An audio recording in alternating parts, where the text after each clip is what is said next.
বন্ধুরা আজকে নতুন আর একটা খাবার ভিডিও নিয়ে চলে আসলাম। আজকে সোমবার নিরামিষ। আজকে দেখো কী কী রান্না হয়েছে। আজকে ছিল উচ্ছে সিদ্ধ, আলু সিদ্ধ, মুগ ডাল, পটল ভাজা, বেগুন ভাজা। চলো খাবারগুলো খাওয়া যাক একের পর এক। প্রথমে উচ্ছে সিদ্ধ দিয়ে খেলাম, খেতে কিন্তু খুব ভালো লাগলো।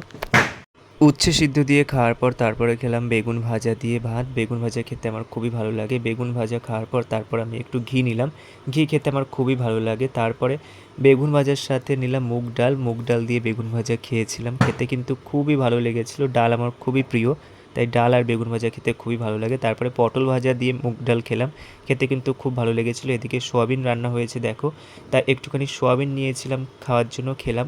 সোয়াবিন দিয়ে খাওয়ার পরে আমি তারপরে কয়েকটা সিঙ্গাড়া এনেছিলাম, সিঙ্গাড়াগুলো নিয়ে খেতে বসলাম। সিঙ্গাড়াগুলো খেতে খুব ভালো ছিল। দেখা হচ্ছে পরে আর একটা খাবার ভিডিওতে। সবাইকে জানাই শুভ দীপাবলি।